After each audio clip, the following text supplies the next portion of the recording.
Alright, so this is a quick little video to follow up from my live lecture that I did showcasing Rhino inside Revit.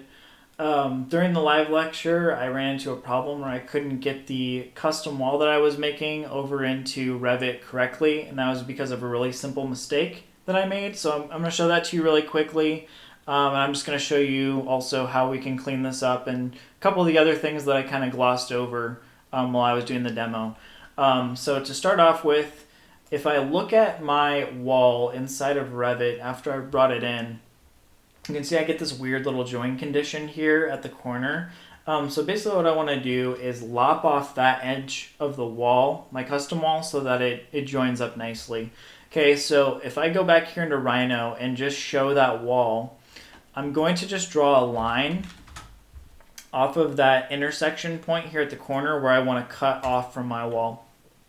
Once I have that, I'm just going to select it, and I'm going to use the blue arrow with the circle, and I'm going to drag down to make a plane that intersects through my custom wall, and I'm going to hide my reference for the other wall.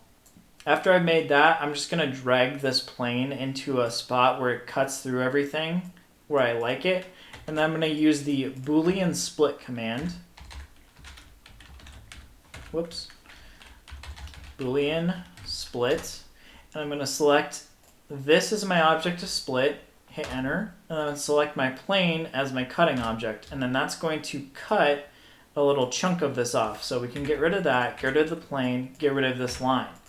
So there's my final custom wall. All right, so now if I want to bring this back over into Revit, let me get rid of this instance that I have here. What I want to do is bring up Grasshopper, and then this is what I forgot to do during the live lecture. You have to check the category that you want the object to be. So I had this unchecked. So I want it to be walls, and so I want to click on walls and make sure that is checked and that this node turns red. Okay, then I can right click on my BREP node and set this to set one BREP. And that's going to set my wall as that BREP. And then that brings my new instance of the wall over here into Revit.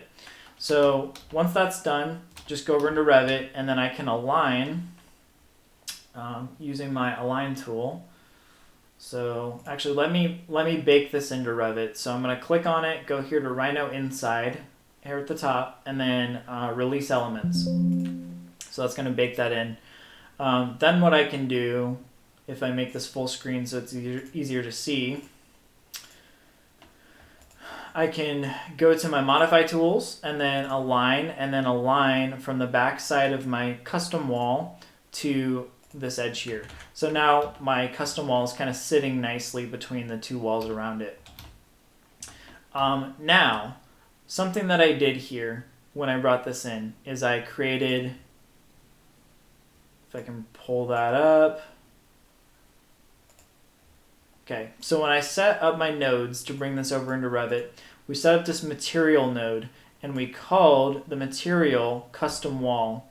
Okay, so that's how we're going to be able to control the material of this now that it's in Revit. So what I need to do to get access to that is I need to go to the material settings, so manage materials. And then within my material browser, if I search custom wall, I should find a black material called custom wall. Right there.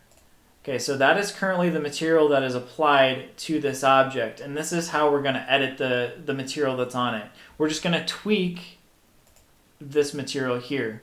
So if I were to go and change the color of this, okay, to like my green color, and then also set it here under graphics, I should see the wall turn green, which it does, okay?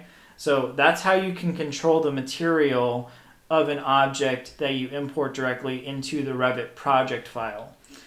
Okay, so now that that's done, what I can do, because I brought this in directly the Revit project file, is if I select it, you can see it's telling me that this is a wall, which is what I want.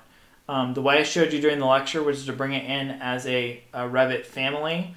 And if you do that, it's just coming as a generic model. So the problem with that is if you were to go and try to hide all of your walls, so if I type VV and bring up my overrides, if I go down here to walls and I uncheck this to hide them, now it'll go away because it's technically seen as a wall, whereas the other way it wouldn't have worked, okay? So that's it. That's the only little thing that I was missing. It was very simple. Just a little checkbox for the category to assign that to be a wall. All right.